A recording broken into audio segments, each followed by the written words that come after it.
Bonjour Fabien et merci d'être avec nous ce soir. Bonjour Thomas, Donc très toi, heureux d'être avec toi et puis avec tout le monde ce soir. donc toi, tu es sénateur de la Seine-Saint-Denis et sénateur communiste. Donc Oui, depuis lundi, vous aviez au Sénat en débat la prolongation de l'état d'urgence sanitaire, donc qui a été voté par un Sénat qui est, on le sait, très majoritairement à droite. Moi, je souhaitais t'interroger sur une chose. Est-ce qu'il n'y a pas un risque de prolongation d'un état d'urgence, qu'il soit sanitaire ou pas? Est-ce que c'est la réponse appropriée à la crise que l'on traverse? Et en parallèle, est-ce que tu es rassuré par le plan de déconfinement qui a été présenté la semaine dernière par Édouard Philippe et qui va entrer en application normalement lundi? alors d'abord le Premier ministre nous a présenté le plan de déconfinement et nous avons voté contre en toute responsabilité et le Sénat, puisque la droite s'est abstenu massivement, en fait le Sénat a rejeté le plan de déconfinement de 89 voix contre et 80 voix pour et l'ensemble, notamment les républicains, se sont abstenus. Pourquoi on a voté contre ce plan de déconfinement? D'abord parce que nous pensons qu'il faut, dans la période, associer davantage le Parlement, les élus locaux et tout ce qui fait la force de la nation. Les syndicats, d'abord, je dirais, syndicats de salariés, les syndicats patronaux. Il y a aussi besoin d'associer plus largement sur la question de l'éducation nationale des directeurs d'école, les syndicats enseignants, les associations de parents d'élèves, les élèves eux-mêmes aussi. Par exemple, il y a des syndicats lycéens sur cette question-là. Donc, il y a besoin d'avoir du débat, de l'échange pour construire ce plan de déconfinement parce que c'est vrai, on le sent, il y a la question sanitaire qui est primordiale, combattre le virus. Et là, pour le coup, sur la question des masques, des gels et du test, on pense que ce n'est pas au niveau. Et on continue à exiger que pour que les salariés reprennent leur travail, il faut que l'ensemble des conditions sanitaires soient requises. Mais aujourd'hui, on sait que ce n'est pas le cas et on peut douter que lundi prochain, ça soit fait. Et puis, surtout, c'était en vérité pas un débat sur le déconfinement, c'était un vote de confiance que nous demandait le gouvernement. C'était pour, c'était contre, et c'était à prendre ou à laisser. Donc, nous avons voté contre, mais avec des exigences, celles que je viens de rappeler quelques-unes, et beaucoup d'autres, notamment sur la crise sociale qu'on est en train de traverser. Il y a une crise économique, une crise sociale. Pour l'instant, on n'est pas à la hauteur sur la réponse de la crise sociale. Il y a 11 millions de salariés qui sont au chômage partiel et qui ont perdu beaucoup de salaire, parce que je rappelle que c'est 84% de son salaire. Mais surtout, ce qu'on ne dit pas assez, c'est que c'est pris sur 35 heures. Et il y a plein de salariés qui sont payés 37 ou 39 heures et qui ont des RTT. Et surtout, il y a beaucoup de salariés, malheureusement, qui sont obligés de faire des heures supplémentaires ou qui ont des primes. Et ça, c'est pas compté aujourd'hui dans le calcul du chômage partiel. Donc, quand vous êtes à 1300 euros, c'est-à-dire un peu au-dessus du SMIC, et que vous faites 1500 euros avec 200 euros d'heures supplémentaires, et bien là, aujourd'hui, vous êtes tombé à moins de 1000 euros. Donc, c'est une perte sèche, en réalité, bien plus pire que 84% du salaire. Et puis, il y a tous les plus précaires qui sont les plus frappés par cette crise. Et pour l'instant, la réponse faite par le gouvernement n'est pas à la hauteur. Donc, en responsabilité, on n'a pas accordé la confiance au gouvernement. Il n'y a pas la confiance aussi, je dirais, dans le peuple français. Il y a eu beaucoup d'approximations. Il y a eu des injonctions contradictoires entre rester confiné chez vous et continuer à aller au travail. Ne mettez pas des masques parce que si vous ne savez pas les mettre, ça ne sert à rien. Puis maintenant, on va dire que si quelqu'un prend le RERB lundi sans masque, il va prendre une amende de 135 euros. Donc tout ceci n'est pas sérieux et l'ensemble de la nation n'a pas été associé à ce plan de déconfinement. Et donc ce n'était pas un vrai débat. On nous a présenté la chose et puis une heure après, on nous a dit il faut voter, donc on a voté contre. Et après, il y a eu la prolongation de l'état d'urgence lundi et mardi. Nous pensons que ce n'est pas la réponse à la crise. D'abord, on avait déjà voté contre il y a 2 mois sur cette notion d'état d'urgence sanitaire. Rappelons quand même que l'état d'urgence, c'est déjà une loi exceptionnelle. C'est que pendant 12 jours, vous accordez au gouvernement des prérogatives où il peut passer un certain nombre de choses par ordonnance très rapidement, 12 jours. Et au bout de 12 jours, il repasse devant le Parlement et on revote. Là, c'est 2 mois. C'est-à-dire que déjà, dans une loi exceptionnelle, on a rajouté l'exceptionnalité à une loi exceptionnelle. Déjà 2 mois, on avait voté contre, et là on nous propose de prolonger ça encore 2 mois. Ceci n'est pas sérieux. La démocratie et le Parlement ne sont pas un frein dans la période. Justement, nous avons besoin de débats contradictoires pour trouver les meilleures solutions. Je ne vais pas faire de parallèle avec d'autres périodes de l'histoire parce qu'elles seraient malvenues.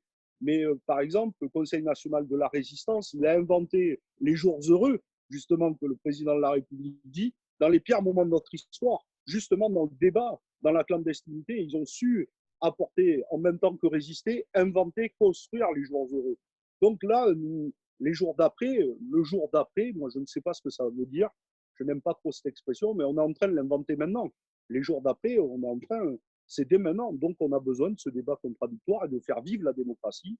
Le confinement est une chose, mais on n'a pas besoin de laisser la démocratie confinée. Voilà, et le Parlement n'est jamais un ralentisseur.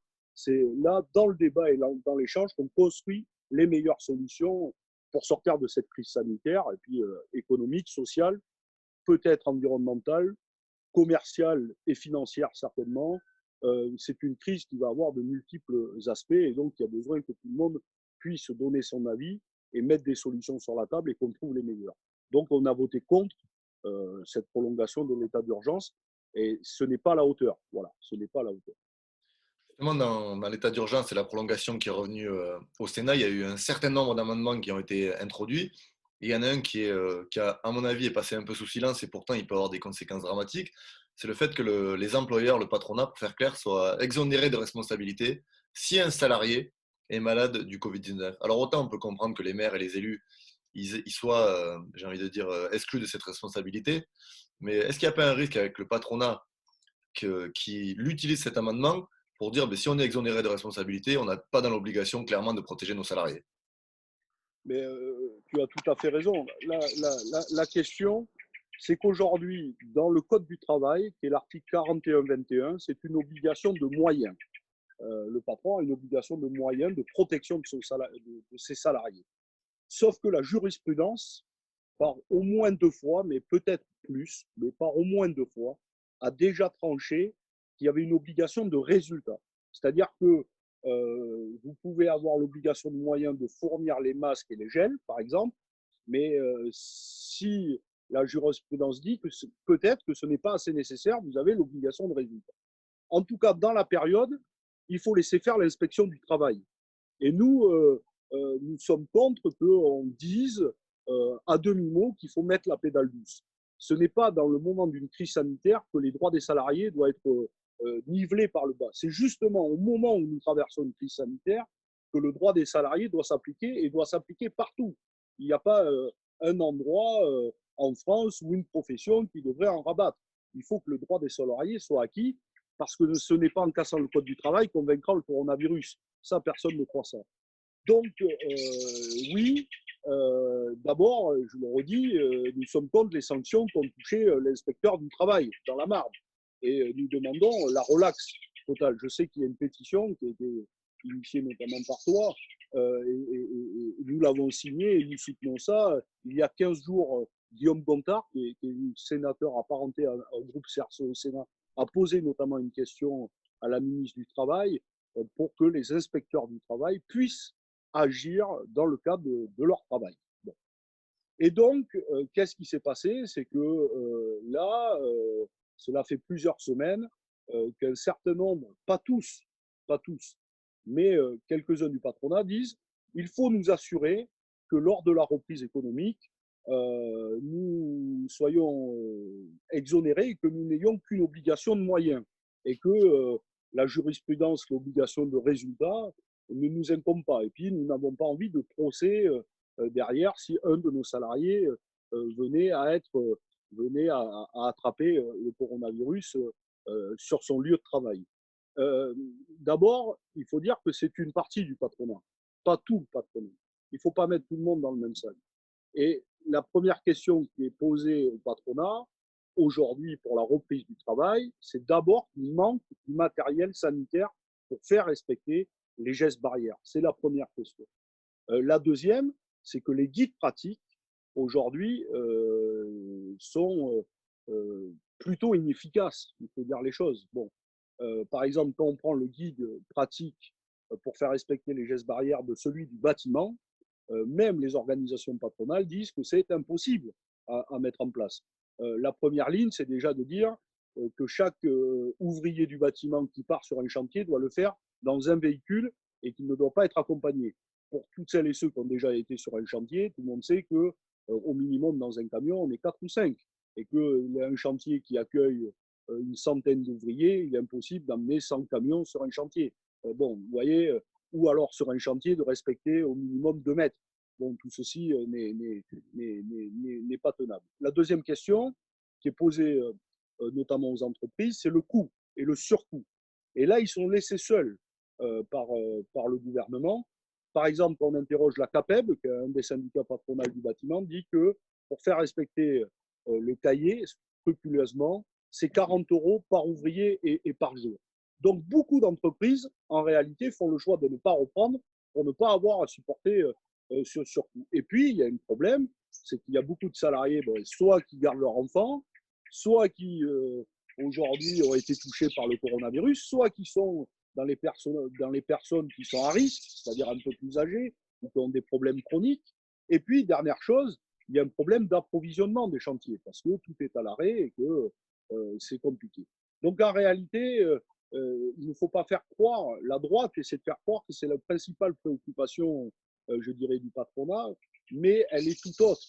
La question, c'est comment aujourd'hui nous garantissons la reprise du travail dans les meilleures conditions. Et pour cela, il faut qu'il y ait des masques, des gels et que les guides pratiques soient co-élaborés et pas comme ils ont été faits, co-élaborés entre les organisations syndicales de salariés, les patrons et le gouvernement, les tripartites. C'est-à-dire qu'on met tout le monde autour de la table et qu'on dit dans quelles conditions nous reprenons le travail dans telle et telle branche. C'est ça la véritable question.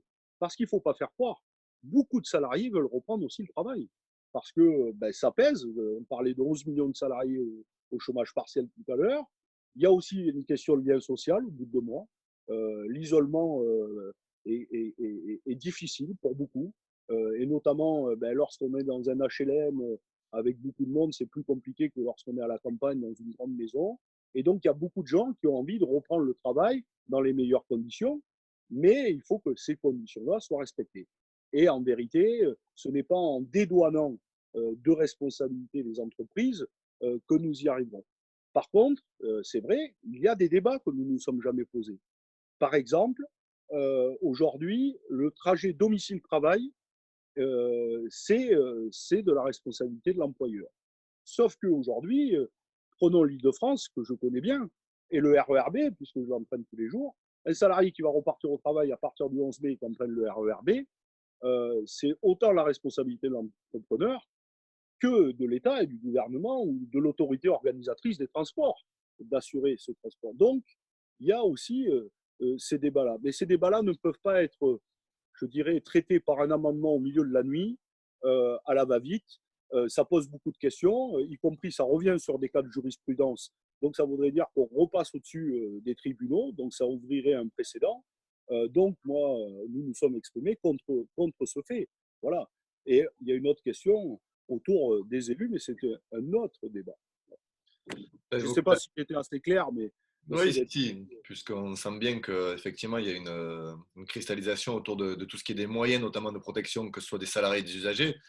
Et il y a un élément qui a cristallisé le débat, et notamment la mauvaise gestion du gouvernement, c'est la question des masques. Aujourd'hui, on a quelques jours du déconfinement. On nous dit que les masques vont être obligatoires dans les transports publics, qui sont recommandés dans l'espace public. Sauf qu'on sait très clairement qu'il n'y aura pas des masques pour tout le monde. Aujourd'hui, on n'a pas la certitude. Il y a la question du prix. Est-ce qu'on ne va pas se retrouver dans une situation, je sais que par exemple, tu as évoqué dans une de tes interventions le prix que ça revient pour un foyer sur un mois. Est-ce qu'on va pas avoir des situations dans des quartiers populaires et dans des quartiers, dans des familles à revenus modestes, entre un choix entre se nourrir et se protéger? Et qu'est-ce qu'il faut faire aujourd'hui pour que ces masques soient accessibles au plus grand nombre? Parce que je crois que c'est une urgence de premier ordre. Tu as raison. La question des masques, ça sera peut-être la grande faillite de ce gouvernement. Je le disais tout à l'heure, on nous a expliqué pendant des semaines que ça ne servait à rien, puis au final qu'il fallait apprendre à les porter comme si la moitié de la population française était des idiots. Et puis maintenant, on nous explique que c'est obligatoire et que si vous ne l'avez pas, vous serez sanctionné. Bon, ce qui est sûr, c'est que pour que le déconfinement soit réussi, il faut que nous continuions toutes et tous à respecter les gestes barrières, à ne pas se saluer, à ne pas s'embrasser, à respecter au moins 1 mètre de distance les uns des autres. Et il est mieux de porter un masque pour soi, mais aussi pour les autres, parce que si nous sommes porteurs asymptomatiques et que nous crachons des postillons, nous pouvons donner le Covid-19. Donc, il vaut mieux porter un masque et ça devrait être plutôt la règle. Mais pour que nous respections cette règle, il faut qu'il soit disponible. Bon, et donc là, il y a une pénurie. On nous a annoncé pendant des semaines des commandes en veux-tu, en voilà. Et je dirais que chaque Française et Français a pu voir qu'elle ne pouvait pas s'en procurer. Alors, il est normal que lorsqu'il en manque, les masques ont été en priorité donnés au personnel soignant. Et ça, personne ne revient dessus. C'est normal, ceux qui étaient en première ligne devaient en avoir, mais d'ailleurs les personnels soignants, mais aussi toutes celles et ceux qui sont en première ligne. Rappelons que quand même des éboueurs, des caissières, des postiers, j'ai vu encore passer les éboueurs ce matin, sans masque. Ça, ce n'est pas possible, parce qu'il faut que chacune et chacun puisse en avoir un. Et puis, si on veut réussir le déconfinement le 11, oui, il faut que ça soit accessible au plus grand nombre. Bon, donc, il y a eu quelques commandes passées par la grande distribution, mais a priori, il y a déjà pénurie, puisque les 400 millions de masques annoncés sont des commandes et ne sont pas des masques qui sont arrivés. Et puis après, il y a une question du prix que nous avons posé. Il y a quelques semaines, moi je ne suis pas un spécialiste des masques chirurgicaux, mais il y a quelques semaines, en général, le prix du masque chirurgical était de 7 centimes. Bon, il est aujourd'hui plafonné à 95 centimes, c'est-à-dire qu'il y a une inflation énorme. Et certains nous disent qu'ils les ont achetés 1,20 €, voire 1,50 € et parfois même un peu plus. Bon, et pendant des semaines, là aussi, le gouvernement nous a dit oui, c'est un peu compliqué, on va pas plafonner le prix, il ne faut pas freiner l'innovation. Ça, c'est Agnès Pannier-Runacher qui nous a dit ça. Bon, un masque, c'est un masque avec de languettes. Hein. Bon, après, on peut toujours innover, mais enfin bon. Donc, nous disons d'abord plafonnement, mais surtout, nous avons posé une autre question, c'est que s'il y a des masques dans la grande distribution, et je ne viens pas sur la polémique des stocks cachés, tout ça, moi, je ne sais pas, mais s'il y a des masques qui arrivent en quantité dans la grande distribution et qu'il y a encore des manques, et notamment pour les personnels en première ligne, alors oui, la question de la réquisition doit se poser. Et ensuite, il y a un autre débat que nous devons poser, et nous devons mener une campagne active sur ça. C'est que si c'est un élément de notre santé publique, alors ça doit être gratuit et ça doit être remboursé par la sécurité sociale. Voilà, c'est une question parce que un masque à 95 centimes, il en faut 2 par jour, puisque c'est à peu près 4 heures. Bon, une famille qui est composée de 4 personnes, ça fait 8 masques, je dirais, par jour pour le foyer. À la fin de la semaine, ça fait 49 8, ça va faire rire, ça que je me trompe, un peu plus que ça. 8, Ouais. 4, 24, 32, 40, 48, pardon. 48 masques, presque 50. Et la boîte de 50 aujourd'hui, dans un des hypermarchés, est vendue 29,50 €. 29,50 € fois 4 semaines, vous voyez, ça fait 118 €. 118 € pour des familles qui sont en extrême précarité, c'est compliqué. Et tu as raison de le dire comme ça.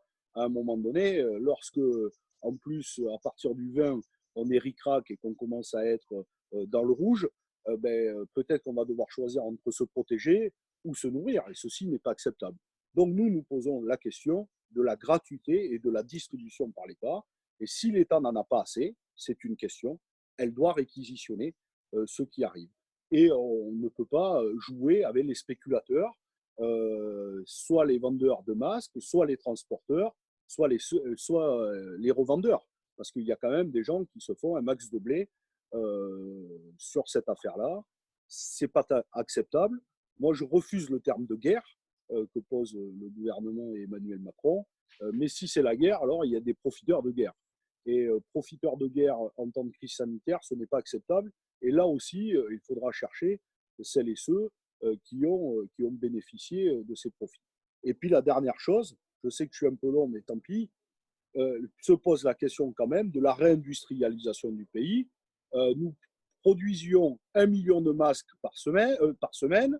Nous sommes passés avec 250 entreprises qui ont été réquisitionnées ou qui se sont mis à disposition pour faire des masques. Nous sommes passés à 8 millions de masques, il me semble, par semaine de production, lorsqu'il nous en faut 45 millions. Et ça, c'était en temps de confinement. Si on déconfine, il nous en faudra beaucoup plus.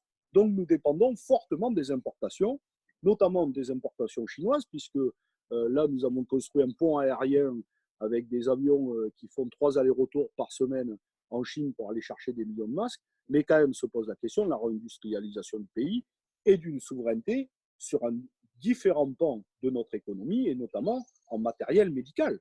Voilà, donc on doit pouvoir construire des masques en France, en tout cas en Europe, mais aussi en France, pour qu'on assure nos besoins. Voilà ce qu'elle nous apprend aussi, cette épidémie. Justement, Emmanuel Macron a beaucoup parlé et il a utilisé le terme se réinventer. Or, si on regarde les différentes décisions qui sont prises, que ce soit au Sénat, à l'Assemblée, on voit qu'il y a peu de choses qui bougent et que le logiciel utilisé, il est quasiment le même qu'avant, voire pire. Quand on regarde ce matin l'Institut Montaigne, par exemple, les propositions qui sont mises sur la table, c'est quand même assez révoltant. Tu es souvent intervenu au Sénat sur la question de la répartition des richesses, et là je veux dire sur la participation des grosses fortunes et des très grosses fortunes à l'effort de solidarité nationale, parce que tu l'as rappelé, on a aujourd'hui des millions de salariés au chômage partiel qui perdent beaucoup d'argent. Est-ce que le gouvernement a entendu les différents appels que tu as lancés avec tes collègues sénateurs sur cette question-là de participation des grosses fortunes à l'effort de solidarité nationale? Oui, d'abord, il faut dire que la politique, c'est une affaire collective. Il n'y a personne qui est devant. Nous portons une parole politique cohérente, surtout dans la période, et collective. Donc, tout à chacun, certains de mes camarades, collègues, ne peuvent pas venir puisqu'ils sont aussi confinés et parfois loin en province. Donc, c'est vrai que c'est plutôt ceux qui sont en Île-de-France, même si les collègues et les camarades sont volontaires pour venir. On essaie de tourner parce que nous sommes aussi confinés au Sénat et nous ne pouvons pas être en format plein. C'est-à-dire que nous avons 2 ou 3 places par débat quand nous sommes un groupe de 16. Et en général, nous sommes un groupe très actif et très présent. Au Sénat, il est rare que nous soyons moins de 4 ou 5 par texte. Donc c'est vrai que c'est complexe pour nous. Voilà, et donc on essaie chacune et chacun de se relayer. Et donc, c'est vrai que, bon, grosso modo, le monde d'après, se réinventer, les jours heureux, bon, tout ça, c'est du blabla politique, hein. Il faut, ils ont décidé de faire tout pareil qu'avant. D'ailleurs, Bruno Le Maire, lorsqu'on l'a auditionné, puisque je suis membre de la commission des affaires économiques, et puis j'ai été co-rapporteur du suivi des actions économiques en direction des petites entreprises, commerces et artisanat, donc on a auditionné beaucoup de ministres. Bon, il nous a dit la politique économique de la France avant la crise était la bonne, et nous avons tout intérêt à la continuer à la sortie de la crise telle qu'elle, comme avant. Donc, ils ont annoncé les choses claires. Ils ont parfois bougé sur des questions, réindustrialisation, souveraineté industrielle. Sur les questions de nationalisation, là aussi, il y a eu un petit débat. Emmanuel Macron avait dit mi-mars, il faut sortir des pans entiers de notre économie. Il y a des biens et des services, exactement, il avait dit, il y a des biens et des services qui doivent être sortis du secteur marchand. Mais quand Bruno Le Maire prend la parole, lui, il dit nationalisation partielle parce que l'État n'a pas vocation à administrer l'économie. D'ailleurs, il faut se rappeler que ce gouvernement a détricoté la SNCF pour préparer une future privatisation, a fini aussi de casser la RATP pour l'ouverture à la concurrence dès 2021, s'apprêtait juste avant le Covid-19 à scinder l'entreprise publique EDF en deux avec le projet Hercule pour privatiser toute une partie, je dirais, de l'entreprise, notamment l'économie verte, ce qu'on appelle l'économie verte. Ils voulaient privatiser l'aéroport de Paris. Bon, bref, c'est elle et eux qui sont aux commandes aujourd'hui, hein. Donc, ils n'ont pas changé de logiciel. Parfois, ils sont obligés de faire quelques pas de côté parce qu'ils voient bien que le système libéral est remis en question quand même. Et que cette question, notamment de désindustrialisation depuis 30 ans, elle a, elle a, elle a, elle questionne le plus grand nombre aujourd'hui. Alors après, concrètement, sur qui va payer la crise, parce que c'est ça ta question, eux, ils ont décidé, ils le savent déjà. Donc là, ils disent, on ne crée pas de nouveaux impôts. Donc tous les amendements que nous avons portés sur rétablissement de l'ISF, taxer les hauts revenus, taxer les dividendes, interdire les dividendes pour une seule année, ou revenir sur la flat tax, les zig tax, etc., faire contribuer les 1% les plus riches, ça c'est niet. Pour eux, c'est mort. Ils n'en voulaient pas en 2017, ni en 2018, ni en 2019, ni en 2020, et encore moins pendant la crise. Je rappelle que quand même, les plus riches de la planète, c'est le chiffre de 282 milliards d'euros. Ça, c'est ce qu'a amassé en un mois et demi les grandes fortunes aux États-Unis. Les milliardaires aux États-Unis en un mois et demi, 282 milliards. Et Jeff Bezos, Amazon, celui qui fait travailler des gens dans des entrepôts, dans des conditions sanitaires discutables, et d'ailleurs, puisqu'ils ont été condamnés par 2 fois par le tribunal de Versailles, il faut le redire, en France, lui, c'est 13 milliards de dollars en l'espace de 5 semaines. Donc, nous pensons que nous pouvons faire contribuer les 1% les plus riches à cet effort national. Voilà. Mais eux, ils n'ont pas décidé ça. Ils ont décidé d'abord pas d'impôts. Il y a beaucoup de dettes et il y a un certain nombre de mesures économiques qu'il faut prendre pour soutenir notamment nos entreprises, le fonds de solidarité, les PGE. C'est quand même 415 milliards d'euros mis sur la table, donc c'est beaucoup d'argent. Et donc, eux, ils ont décidé ensuite que ça serait les salariés de ce pays qui allaient suer du sang et des larmes pour rembourser la dette. C'est ça la véritable question. C'est pour ça qu'il y a des attaques sur le code du travail, main dans la main droite, MEDEF et gouvernement. D'ailleurs, c'est toute la petite musique. Il va falloir faire des efforts. Peut-être qu'il faudra travailler 37 heures, peut-être même 39. Peut-être qu'il va falloir abandonner les RTT pendant 1 an. Peut-être les congés payés pendant 2. Enfin, chacun a une meilleure idée que le voisin d'à côté. Mais tout ça, en fait, pour que ce soit les salariés qui en paient le prix par la sueur de leur front. Donc pour nous, ça sera non. Et nous continuerons à lutter. Il y a une question autour des banques centrales européennes. Nous pensons qu'elles doivent pouvoir prêter directement aux États pour investir. Et ça ne sert à rien d'aller payer des dettes et des intérêts aux banques privées qui se rendent fous. Donc ça, c'est à un moment donné, il faudra poser cette question. Et puis la deuxième question, c'est que s'il reste encore de l'argent, il faut aller taxer les plus hauts revenus. Voilà, c'est pas possible qu'eux soient exonérés de tout, y compris dans ce moment de crise. Rappelons, et je finis par ça, au sortir de la Seconde Guerre mondiale, quand il y a eu des efforts, même aux États-Unis, et pourtant ce n'était pas un pays communiste, on a inventé une taxe à 75% sur les hauts revenus, etc., etc. Donc, pour reconstruire la nation, si nous sommes en temps de guerre, il faut que tout le monde contribue, surtout les riches, qui ont été exemptés de beaucoup de choses sur ce quinquennat et puis sur les 2 derniers aussi, parce que ça fait un petit moment qu'ils sont exonérés de beaucoup de choses. Justement, sur la participation des plus gros, il y a aussi la question des grosses entreprises. Et ça, il y a beaucoup de gens qui l'ont bien compris. La question des dividendes qui est versée en temps de crise, elle a choqué, puisqu'on a une récession économique, on a des gens qui souffrent. Et pourtant, les grosses boîtes, elles continuent à gaver de fric leurs actionnaires. On a vu que Total, qui perd de l'argent, qui annonce une baisse des investissements, maintient ses dividendes. On a vu, c'était hier ou avant-hier, que Air Liquide, une boîte qui a fabriqué des respirateurs qui en plus ne marchaient pas très bien apparemment, continue à verser des dividendes. Ça, malgré les appels de Bruno Le Maire, est-ce qu'il n'y avait pas moyen de légiférer ou de prendre des décisions un peu plus contraignantes? Parce qu'on sait bien que les appels au cœur pour dire ne versez pas des dividendes, ils sont rarement entendus en fait. Bien sûr, là, ils ont été très en difficulté. D'abord, Bruno Le Maire, il a été obligé très vite de dire, d'annoncer que celles et ceux qui mettaient leurs salariés en chômage partiel ou qui allaient bénéficier du PGE, c'est-à-dire des prêts garantis par l'État, devaient pas verser de dividendes à leurs actionnaires. Bon, un certain nombre l'ont fait. Par exemple, EDF, il est vrai la FNAC. Bon, il y a eu quelques entreprises qui ont suivi. Mais il y en a d'autres qui ne suivent pas. Bon, il y a un certain nombre d'entreprises qui ne font pas appel ni au PGE ni au chômage partiel. Donc, elles considèrent qu'elles sont en droit de verser des dividendes.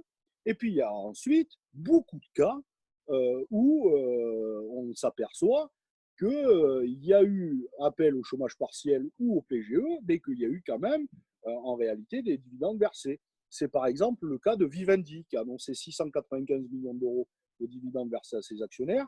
Et Vivendi, c'est aussi une filiale qui s'appelle le groupe Canal+, c'est aussi une filiale qui s'appelle Vivendi Village et qui a mis des salariés au chômage partiel. C'est aussi Disney. Alors là, c'est un groupe mondial, mais le groupe mondial en France, c'est des salariés au chômage partiel, mais c'est aussi des dividendes versés à ses actionnaires. Et puis après, il y a eu des choses quand même insupportables. Bon, on cite Air Liquide, 1,3 milliard de dividendes, alors que c'est dans le matériel médical. C'est quand même éthiquement, pas la morale. La morale, je laisse ça. La question n'est pas morale ou pas morale. La question est éthique, elle est politique. Est-ce que un groupe qui est dans le matériel médical en pleine crise sanitaire, son premier geste, c'est d'aller réunir une assemblée générale fermée pour verser 1,3 milliard à ses actionnaires? Non, il y a eu le groupe Corian des EHPAD. Là, ça a fait un tel tollé que, bon, finalement, ils ont reculé. Mais ils voulaient verser, je crois, 58 millions d'euros de dividendes. Il y a eu un tel tollé parce qu'il faut voir quand même comment le groupe Corian et la question des EHPAD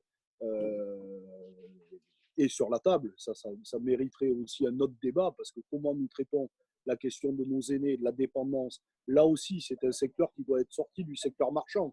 Quand on parle d'humain, on ne peut pas avoir des groupes privés derrière. Mais bon, ça fait un tel tollé qu'ils sont revenus. Bon, il y a la question de Sanofi, qui lui aussi, des premiers dans le médicament, qui lui ne fait ni appel au PGE ni au chômage partiel, mais qui lui verse aussi des dividendes.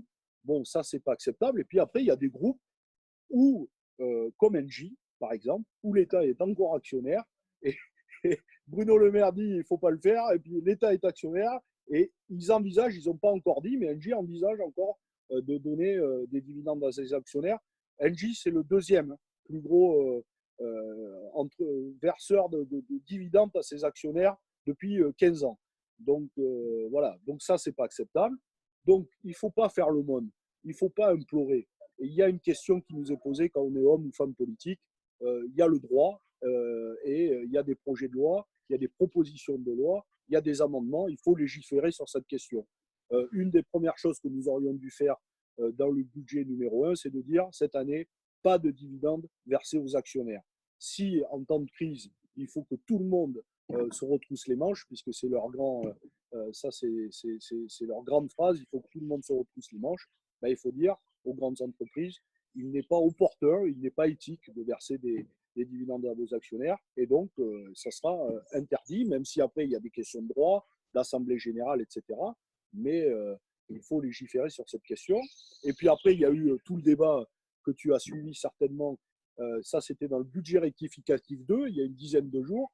Nous avons porté un amendement, nous, mais aussi, pour être tout à fait franc, l'Union centriste. Et puis, je crois qu'il y avait un autre groupe qui l'a porté, peut-être de façon différente, mais qui regroupait. Nous avons dit au Sénat, mais je crois que nos collègues parlementaires communistes, enfin nos collègues députés communistes, certainement insoumis, avaient déposé la même chose à l'Assemblée nationale. Mais au Sénat, c'était passé. Nous avions dit on ne peut pas aider une entreprise qui a des filiales dans les paradis fiscaux. Ça a fait débat au Sénat et nous avons gagné. Ça a été adopté. Bon, ce n'est pas, c'était une petite victoire, mais c'était déjà un gros pas.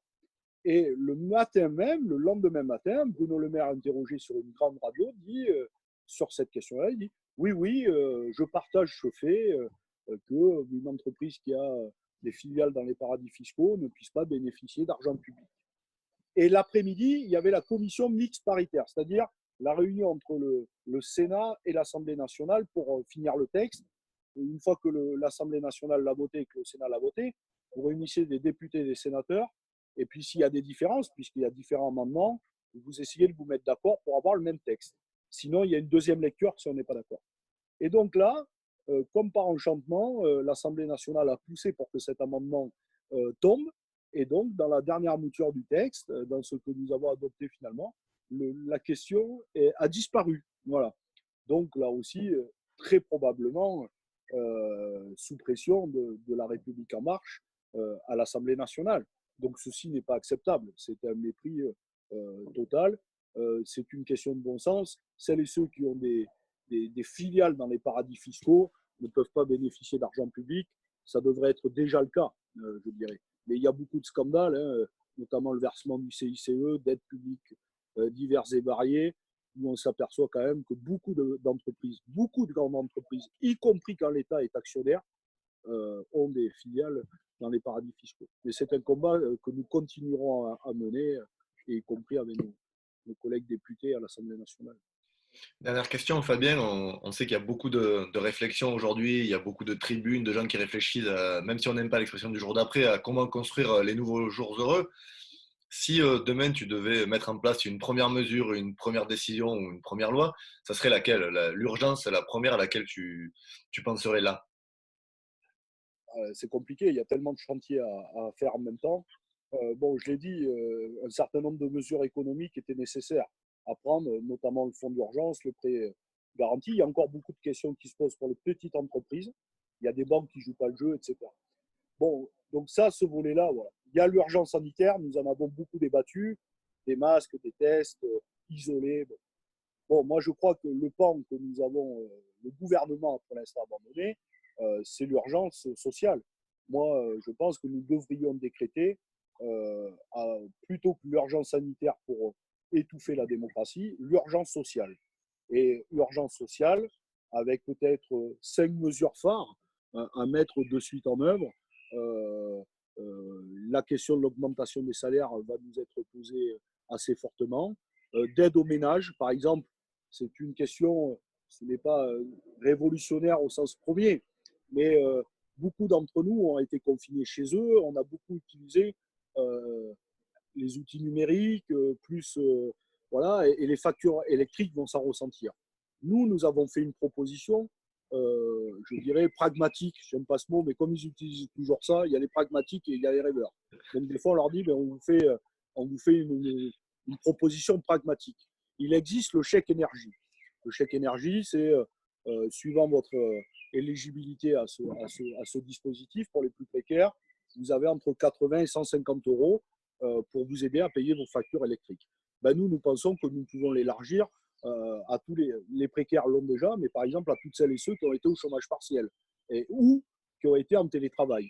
Ça fait beaucoup de monde, mais la facture électrique va peser plus lourd. Ça, par exemple, ça pourrait rentrer dans une mesure concrète d'urgence sociale. Et puis, évidemment, il y a la question de l'aide alimentaire. Je voudrais finir par ça, puisque je suis sénateur de la Seine-Saint-Denis.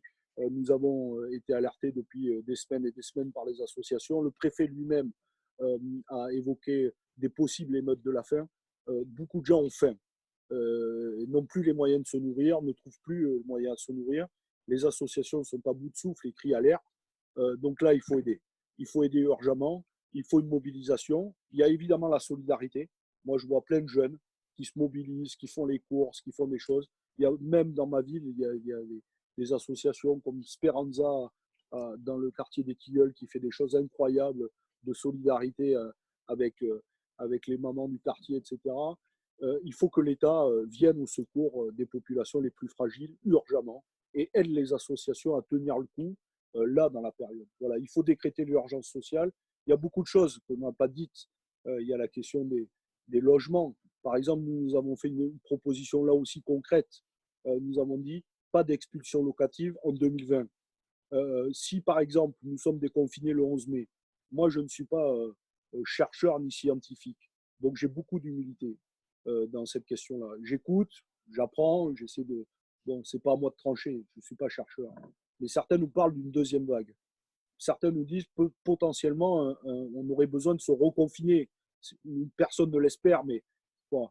Donc nous allons mettre des gens à la porte à partir de fin mai, alors que peut-être que d'ici un mois ou deux, il va falloir se reconfiner.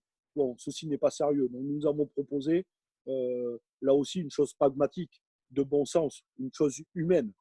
Pas d'expulsion en 2020, pas d'expulsion locative. Ne remettons pas des gens à la rue, même l'été, alors qu'il y a un risque de, de Covid et ce virus, on ne le voit pas. Il peut être à côté de vous et vous pouvez l'attraper comme ça.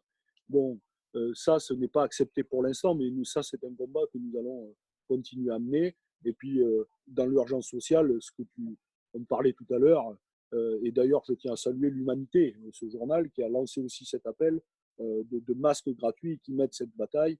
Voilà, c'est des choses de bon sens. Il y avait encore d'autres que je n'évoque pas, mais décrétons l'urgence sociale, prenons à bras le corps, parce qu'on va avoir une crise sociale quand même d'une grande ampleur et d'une grande violence. Donc, il va falloir des mesures très concrètes, très rapidement. Et puis après, il y a toute une société à réinventer, à construire. Et j'espère que là, du coup, les forces de gauche ensemble vont converger pour travailler sur ces questions. Il y a besoin d'une alternative de toute façon très concrète. Elle se pose dans beaucoup de têtes des gens. Ils ont compris que tout ne pouvait pas être marché. Ils ont compris que la solidarité, ça valait mieux que la compétition. Ils ont compris que les biens communs, nos services publics, c'est mieux que le privé. Bon, et que tout ne peut pas être fric dans la vie. Voilà, tout ne peut pas être fric. C'est l'humain. Quand on dit l'humain d'abord, l'humain et la planète d'abord. Mais là, ça a un sens. Voilà, coûte que coûte, il a dit le président de la République. Ben oui, l'humain, nos vies, voilà, c'est souvent un slogan, mais nos vies valent plus que le pognon. Donc ça, il va falloir le mettre en œuvre et mettre beaucoup de monde à réfléchir à ça et à inventer le monde d'après, mais à l'inventer vraiment, quoi. Pas dans les mots ou les belles paroles comme eux, ils le souhaitent, vraiment pour trouver un espoir très rapidement et un nouveau souffle dans ce pays. Voilà. Eh bien, merci Fabien, et j'aimerais finir là-dessus. Vraiment, j'espère que tu vas être entendu parce que il y a des gens aujourd'hui qui sont en train de crever de faim et s'il y a une urgence, c'est que vraiment il faut que donner à ces gens-là de quoi manger et on ne peut pas accepter qu'en France il y ait des familles entières qui puissent pas se nourrir. Merci encore pour nous avoir accordé ce moment et bon courage pour la bataille que tu vas continuer à mener avec tes Ouais. collègues sénatrices et sénateurs.